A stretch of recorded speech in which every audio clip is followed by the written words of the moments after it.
রাশিদুল ইসলাম সরকারি চাকুরি না পেয়ে ফুটপাতেই শুরু করেছেন মুখরোচক খাবার পিৎজার ফুডকার্ট। সরকারি চাকুরির পরীক্ষায় উত্তীর্ণ হতে না পেরে নিজের খরচ চালাতে রেস্টুরেন্টে কাজের পাশাপাশি রান্নার বিষয়ে 4 বছরের কোর্স করেন তিনি।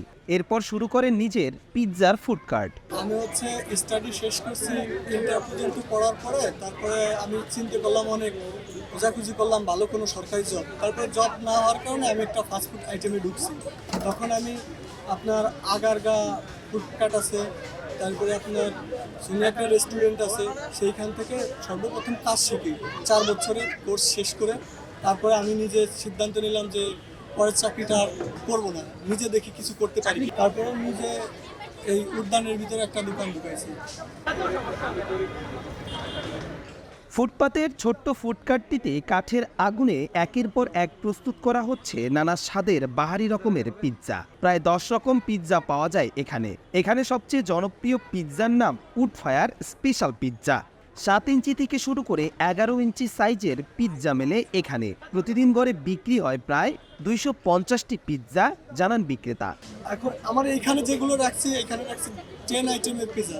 এখানে আমি রাখছি chicken supreme, barbecue, American pizza, তারপরে চার মিশেলি পিৎজা আছে। অনেক ধরনের পিৎজা আমি তৈরি করতে পারি। আমার এখানে সবচেয়ে স্পেশাল পিৎজা হচ্ছে উড ফায়ার স্পেশাল পিৎজা, যেটা আমার এখানে 7 ইঞ্চি থেকে শুরু করে 11 ইঞ্চি থেকে শেষ।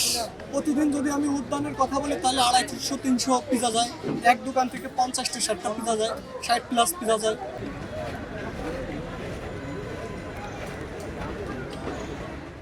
একসময় চাকুরির জন্য মানুষের দাঁড়ে দাঁড়ে ঘুরলেও আজ তার ছোট্ট এ দোকানে কর্মসংস্থান হয়েছে 4 জনের। বিষয়টি ভালো লাগার বলে দাবি রাশিদুলের। আমার এখানে বর্তমান মোট 4 জন কাজ করছে। আমার স্টাফ 3 জন এখানে অলরেডি আছে, আরেকজন আছে। ভালো লাগে। বেসিক্যালি দেখা যায় কি, আজকে গ্রাম শহরের মানুষ, প্রায় মানুষ স্টাডি শেষ করে ঘুরে বেড়াচ্ছে, চাকরি পাচ্ছে না। তখনকার মানুষ যখন আদেরে ঘুরে বেড়ায়, তখন এক একজন এক এক নেশাগ্রস্ত বা এক এক কাজে লিপ্ত হয়ে যায়, অসত্য কাজে। যখন আমাদের সব দোকানপাটে ওদের আনা হয় বা চাকরি দেওয়া হয়, তখন নিজের ভিতরে ভালো লাগে যে আজকে মানুষটা ঘুরে বেড়াচ্ছিল, সে মানুষটা কাজ করতেছে, এইখান থেকে বেতন নিয়ে সংসার চালাচ্ছে, সংসার চলতেছে, কোনো ঝামেলা হচ্ছে না, কোনো প্রবলেম হচ্ছে না। খুবই ভালো লাগে বিষয়টা। পরিপূর্ণ স্বাদ ও সস্তায় এবং সহজলভ্যভাবে ফুটপাতে পিৎজা পাওয়ায় খুশি বিক্রেতারা। রাশিদুল ইসলামের স্বপ্ন ভবিষ্যতে দেবেন নিজের রেস্টুরেন্ট। আমার ভবিষ্যৎ পরিকল্পনা হচ্ছে, আমি পিৎজার যে এক্সপ্রেসটা আমাদের দোকানে এখন দেওয়া আছে, পিৎজা এক্সপ্রেস, আমরা এটার একটা রেস্টুরেন্ট খুলব।